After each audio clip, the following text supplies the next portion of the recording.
जय श्रीमन नारायण। जो टिप्पणी मैं देने जा रहा हूं वह रामानुज दास श्रीमन गट्टू वेणुगोपाल स्वामी द्वारा दी गई है। अध्याय 16 देवअसुर संपदा विभाग योग श्लोक 2। अहिंसा सत्यम अक्रोधः त्यागः शान्तिः अपैशुनम् दयाभूतेषु अलोलुप्त्वं मार्दवं ह्रीः अचापलम्। ओम। गीताचार्य श्री कृष्ण परमात्मा अर्जुन सहित हम सभी को देव असुर संपत विभाग योग की शिक्षा दे रहे हैं। परमात्मा कह रहे हैं, हे अर्जुन, मुझे पुरुषोत्तम के रूप में जानने के लिए मनुष्य में साधु गुण होने चाहिए। व्यक्ति को निम्नलिखित संत गुणों को अपने अंदर समाहित करना चाहिए। वे संत गुण हैं अहिंसा, सत्यता, क्रोध का अभाव, त्याग, शांति, दोष खोज से संयम, सभी जीवित प्राणियों के प्रति दया, सभी इंद्रिय विषयों से पूर्ण वैराग्य, नम्रता, शील और इंद्रिय विषयों के लिए कोई प्रलोभन नहीं। अहिंसा, इसका अर्थ है विचार, शब्द या कर्म से किसी भी जीवित प्राणी को चोट न पहुंचाना। सत्यता, इसका मतलब कि जो देखा जाता है उसे देखा हुआ कहना चाहिए और जो सुना जाता है उसे सुना हुआ कहना चाहिए, इस तरह से जिससे दूसरों को नुकसान ना हो। क्रोध का अभाव, इसका अर्थ है क्रोध ना करना, भले ही कोई ऐसा व्यवहार करे जिससे आपको क्रोध आता हो। त्याग, इसका अर्थ है इच्छा प्रेरित कार्यों और इंद्रिय संतुष्टि को छोड़ना और जो आत्मा के लिए फायदेमंद नहीं उसे त्याग करना।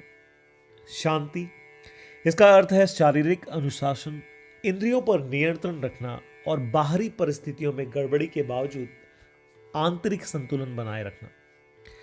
गलतियों निकालने पर रोक, इसका अर्थ है ऐसी बात नहीं करना जिससे दूसरों को हानि पहुंचे, दूसरों की निंदा हो। दूसरों में दोष ढूंढना हमारे मन को गंदा करता है, जबकि उनके गुणों पर ध्यान केंद्रित करने से यह शुद्ध होता है। सभी प्राणियों के लिए दया, इसका अर्थ है सभी जीवित प्राणियों के प्रति दयालु भाव रखना। सभी इंद्रिय विषयों से पूर्ण वैराग्य, इसका अर्थ है सांसारिक वस्तुओं और सुखों में रुचि न रखना। सज्जनता, इसका अर्थ है अच्छे लोगों से दोस्ती करने में उत्साही और रुचि रखना और उनके साथ समय बिताने के लिए हमेशा तैयार रहना। शील, मन में कुछ गलत करने का विचार आते ही स्वयं को दोषी महसूस करना चाहिए। इंद्रिय विषयों के लिए कोई प्रलोभन नहीं। जब सांसारिक सुख हमारे सामने हो तो हमें उनसे प्रलोभित या प्रभावित नहीं होना चाहिए। ऐसा कहकर श्री कृष्ण परमात्मा स्वयं को पुरुषोत्तम मानने के लिए आवश्यक गुणों को स्पष्ट कर रहे हैं। श्री कृष्ण परमात्मा की शिक्षाओं पर ध्यान करते हुए आइए हम एक एक करके उपरोक्त सभी गुणों को अपने अंदर समाहित करने का प्रयत्न करें। आइए हम विश्वास करें कि श्री कृष्ण परमात्मा सर्वोच्च है।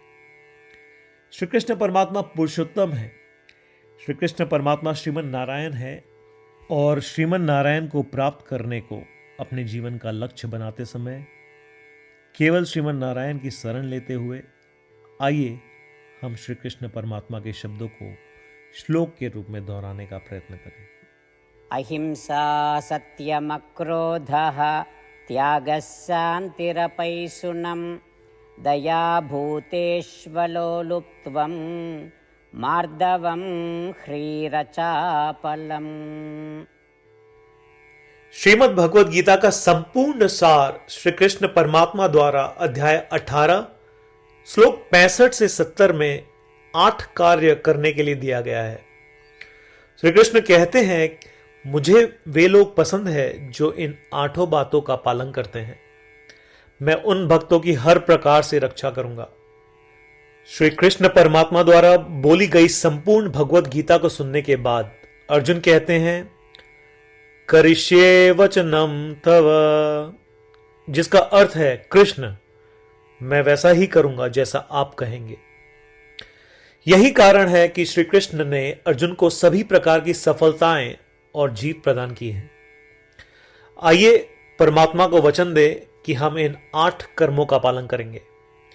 ऐसी कोई पूजा, तप या यज्ञ नहीं है जो परमात्मा को यह शब्द देने से बढ़कर हो। मैं कहूंगा कि ये 8 प्रतिज्ञाएं हमें करनी चाहिए। कृपया आप सभी इन्हें अपने दिल और दिमाग में सोचें।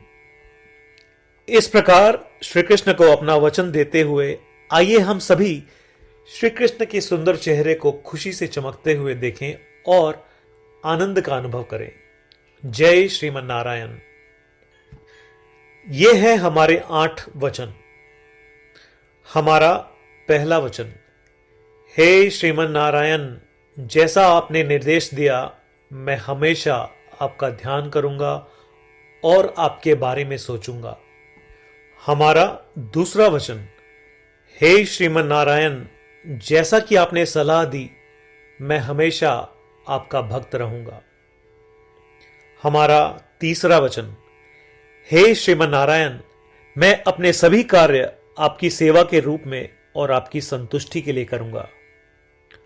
हमारा चौथा वचन, हे श्रीमन नारायण, जैसा कि आपने अनुसरण करने के लिए कहा था मुझे पूरा विश्वास है कि मैं आपका हूं और मैं हमेशा अपने हाथ जोड़ूंगा और आपको नमस्कार करूंगा।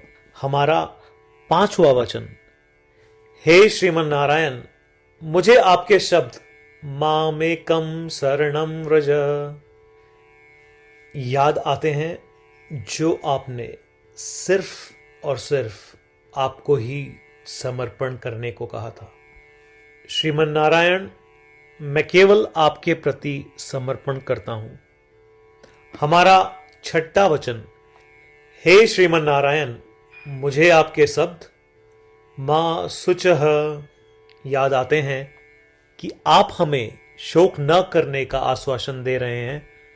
मैं अब शोक नहीं करूंगा। हमारा सातवां वचन, हे श्रीमन नारायण, आपने हमारे लिए श्रीमद् भगवद गीता देकर हम सभी पर कृपा की है और आशीर्वाद दिया है।